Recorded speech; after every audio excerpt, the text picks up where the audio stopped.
सबसे पहले आदि देव महादेव के चरणों में प्रणाम करतानी, माँ जगदम्बा के चरणों में प्रणाम करतानी, समस्त देवी देवताओं के चरणों में प्रणाम करतानी, तीन सूत्र बताने वाले हरेंद्र भाई के चरणों में प्रणाम करतानी, नीलम दीदी के चरणों में प्रणाम करतानी, जितना हमारे भाई बहन बाड़े यूट्यूब चैनल में भाई बहन दीदी बाड़ी सभी के चरणों में प्रणाम करतानी। हमार प्रणाम अपने चरणों से गार करे, जो भी गलती हुई ये भजन में त्रुटि हुई क्षमा करम जा। अरे दुखावा से जान घबराई हो, दुखावा सब कोई पबाड़े, दुखावा से जान घबराई हो, दुखावा सब कोई पबाड़े, सब कोई पबाड़े, दुखावा सब कोई पबाड़े, सब कोई पबाड़े, दुखावा सब कोई पबाड़े। अरे दुखावा से जान घबराई हो, दुखावा सब कोई पबाड़े, दुखावा से जान घबराई हो, दुखावा सब कोई पबाड़े। चांदा में बाड़े दुखावा सूरज में बाड़े, चांदा में बाड़े दुखावा सूरज में बाड़े। अरे उनु को पलागल गारहनावा हो, दुखावा सब कोई पबाड़े, उनु को पे लागल गारहनावा हो, दुखावा सब कोई पबाड़े। अरे राम पबाड़े दुखावा सीता पबाड़े, राम पबाड़े दुखावा सीता पबाड़े। अरे सीता जी के ले गल रावणावा हो, दुखावा सब कोई पबाड़े, सीता जी के ले गल रावणावा हो, दुखावा सब कोई के बाड़े।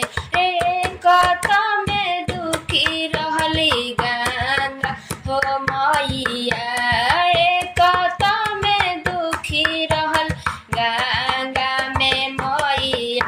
अरे उनहु तो पड़ल बारूले तावा हो, दुखावा सब कोई पबड़ुए, उनु को पड़ल बारूले तावा हो, दुखावा सब कोई पबाड़। एक में दुखी रहल धरती हो मैया, धरती हो मैया, अरे धरती हो मैया।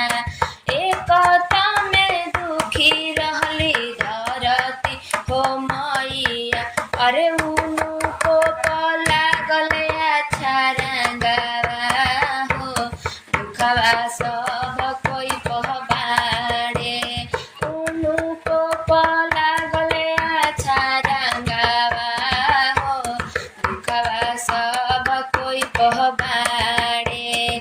दुखावा से जान घबराई हो, दुखावा सब कोई पबाड़े।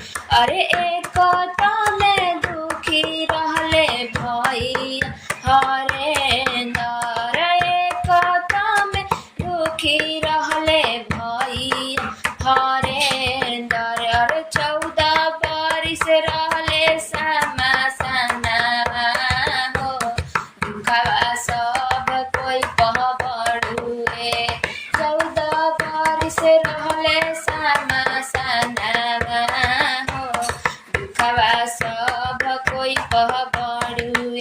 अरे तब मिलल 3 गोरा तनावा हो, दुखावा सब कोई के बड़ुए, तब मिल 3 सूत्र धनावा हो, दुखावा सब कोई पबड़ुए। पहिला में दया मांगी, दूसरा में चाराचा, अरे दूसरा में चाराचा हो, दूसरा में चाराचा, अरे तीसरा में नमः शिवाय प्रणाम हो, दुखावा सब कोई पबड़ुए तीसरा में नमः शिवाय पढ़नमा हो दुखवा सब कोई पबड़ुए अरे दुखवा से जान घबराई